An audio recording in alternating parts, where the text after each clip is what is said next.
我说台派已经穷途末路，不是讲假的。原本的台派领袖是林非凡，现在的台派领袖叫89，你不觉得这个降级的速度太快了一点吗？台派到底怎么办？台派真的是没救，彻底没救。民进党是我这辈子最看不起的政党。民进党给台湾人植入思想模式，台湾跟中国是完全对立的。这一群人真的是下作到一个让我觉得不可思议、令人发指的程度。难怪民进党是可以堕落到这种程度。洪耀南他是蔡英文的大脑之一，搞不清楚人权的基本定义，最基本的人权逻辑都不懂。你民进党跟着进步价值，呸 ！Ladies and gentlemen, welcome the host.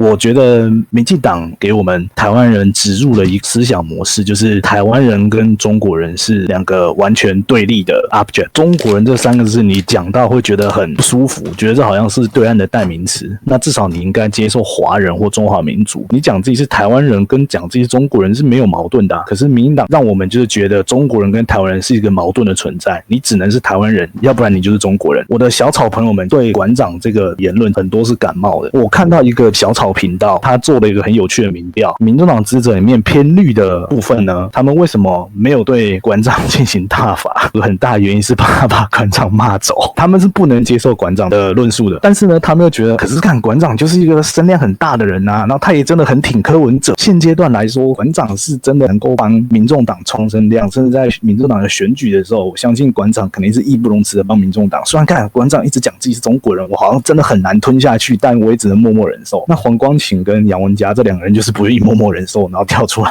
打馆长的人，然后被反打回去。我就跟我小草朋友聊天，他最近也发我到馆长跟黄光芹这个新闻嘛，他就觉得馆长这个言论真的是该踩一下刹车，他觉得很不舒服。那我就问他说，你如果那么不想当中国人，你跟周杰伦是不是同胞？他说是。周杰伦在对岸讲这些中国人，对岸的人也把周杰伦当同胞，你也把周杰伦当同胞，可是呢，你跟对岸的人不是同胞，你不觉得怪怪的吗？然后他就说没有啊，这个是个人认同啊，这是周杰伦他自己个人认同他自己是中国人，你不能扩及全台湾人。这又回到民进党给我们植入的第二个心魔，就是民进党一直强调说你的个人认同是无法被批判的，没有人需要为他的认同道歉。其实他这句话有一个 bug， 就是你不能用你的个人认同想办法去超越这个国家的法律。我们现在的法律就是定义我们是中国人，我们的宪法就是这样写。你说对岸不一样，那个是停留在政府的层面，我们国家就没有宣布放弃对岸的主权过啊。然后可在他的观念中，他觉得就是从1949年这个国民政府拨迁来台，我们就宣布放弃了。我就说有这回事吗？我们什么时候宣布了？你在这里台湾这个土地上宣称主权，然后我们跟对岸割裂了，那请问你是不是自海？有人承认吗？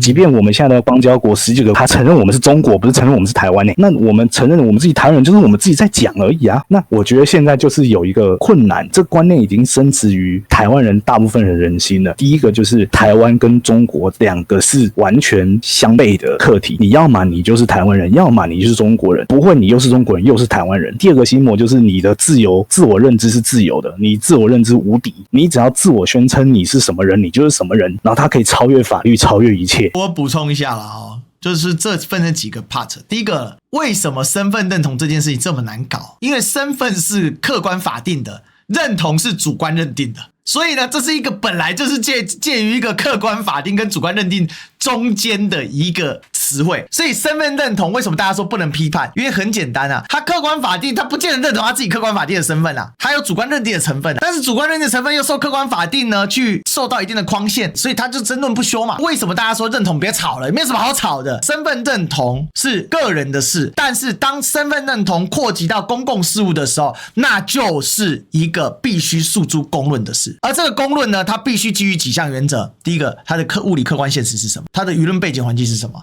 它的历史脉络是什么？否则的话，这就没得讨论了嘛。那你既然要把它扩大到公共事务，而且你还要强迫人家认同你的时候，你被批判或者你被争论，那是很正常的事情。所以今天呢，受到民进党的影响，导致中国这两个字臭掉，你刚好掉进民进党陷阱里面嘛。我再说一次，馆长这次冲到对岸去，虽然有些话他转得很快，因为馆长嘛，他是军人嘛，他是个商人嘛，他中间缺乏了一个软性论述的空间，所以很多人觉得转得很硬。那这一块呢，历史哥来帮忙。你如果是台湾人，你就不能是中国狗；如果你是中国狗，抱歉，你不是台湾人。所以因为狗跟人互不隶属，所以呢不能共荣。这个叫民进党设定的一个框架，这个叫做青鸟的逻辑死亡陷阱，根本没有逻辑，就是个死亡陷阱。太多的人把自己框在民进党的一个思想的陷阱里面，浑然不觉，然后还觉得哎呀，这个陷阱好舒服啊，中国好恶心好脏啊。然后结果呢，面对中国的压力的时候，就只能选择这样，被迫接受民进党的各种盘剥啊！你为什么要逼自己这样子做呢？只因为民进党说了一句：“哎呀，台湾人不是中国人，所以你就很舒服。”但请问舒服点在哪里？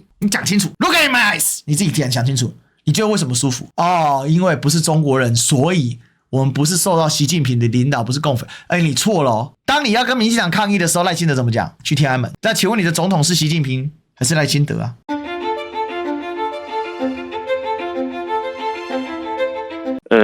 我就想到一个比较很感慨的一个事情，前中国的古话叫做“窃钩者死，窃国者侯”。我是觉得像黄光芹，他好歹还是外省第二代，因为发现很有趣一点，为什么外省二三代，譬如像周玉蔻啊、段宜康这些人，为什么整个都转向后来偏台独，而且他台独的状况，他宁愿跟家人分裂，也要搞成这个样子。蔡英文他在当行政院长、副院长的时候说，我是读中国书长大，我认同是一中国人。为什么读中国书长大来讲话，在过了没多久之后，将会讲说叫大陆要正视天然独这件事情。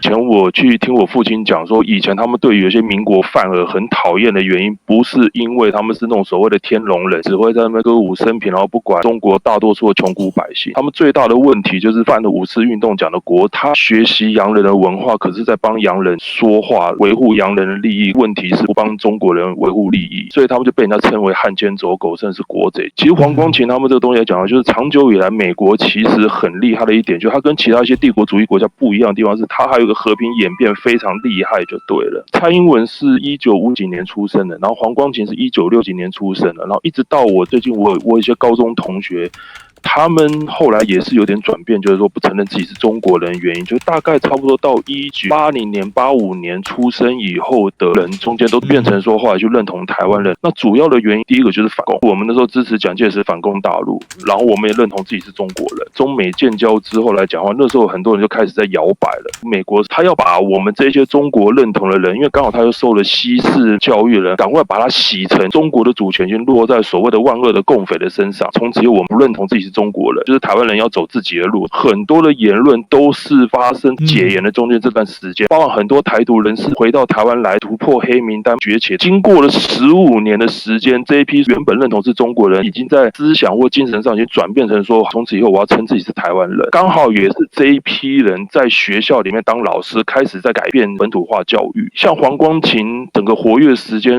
刚好是解严后，所以说2000年之后，为什么蔡英文可以很大胆讲说2000年之后出生这边都叫天然独，因为他们是人工做出来的。那这个东西就可以去理解说，为什么现在黄光芹背后像他的先生台湾社的杨文嘉这些人来讲话，他们的年纪刚好都是在美国进行，就是说中国大陆已经拿到中国的主权之后，然后中美又断交，这时候来讲已经开始在思想方面转变成台独的那个和平演变的。关于郑丽文和这个黄光芹他们的对谈来讲的话，就首先一点，对于台派，也不是台派了，就独派的人而言，他们以前的那个论述不是很靠谱。为什么呢？因为他们没有一个真正意义上结构化历史的能力。但是呢，有一个人帮他们结构化了历史，谁呢？蔡英文。蔡英文用了一个非常巧妙的说法，就把这个问题给干掉了。时空背景不同，这是个大杀器。就是从蔡英文第2任期以来，什么事情都可以用时空背景不同。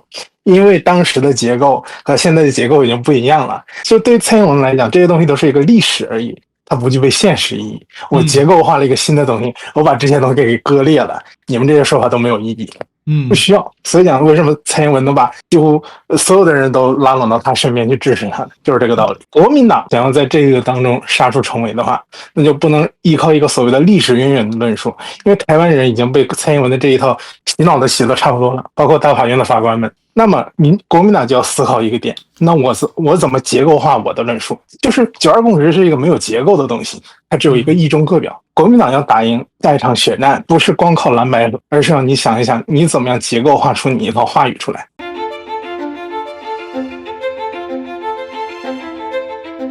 我实在就觉得如果今天绿营的智囊长这个样子，这个台湾真是没救了。难怪民进党是可以堕落到这种程度，但也无怪乎青鸟可以逐渐变成民进党的主力嘛。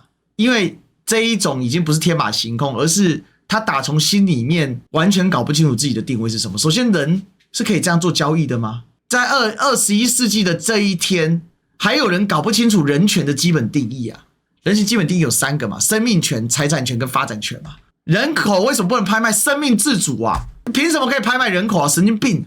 财产权全部打包人类变财产是对的吗？人可以拥有财产，但人不能是财产。发展权，那这种东西不就限制了那些没有拿到所谓移民配额的台湾人的发展权吗？最基本的人权逻辑都不懂，你民进党跟这进步价值，呸！民进党是我这辈子最看不起的政党。这一群人真的是下作到一个让我觉得不可思议、令人发指的程度，而且还是他们所谓的智囊洪耀南，真的不可思议。他是蔡英文的大脑之一啊！竟然是有这种程度跟这种水准。我说台派已经穷途末路，不是讲假的嘛？太熟台派独派了，所以这群人的疯狂，他们最后只好遁入到青鸟那一群低智商生物里面去取暖嘛，所以才会出现原本的台派领袖是林非凡，现在的台派领袖叫八炯。你不觉得这个降级的速度太快了一点吗？但是我老实讲，八炯还是有脑的哦，现在还在降级哦，现在是徐小花了。徐小花就是那个呛选民都是智障那个。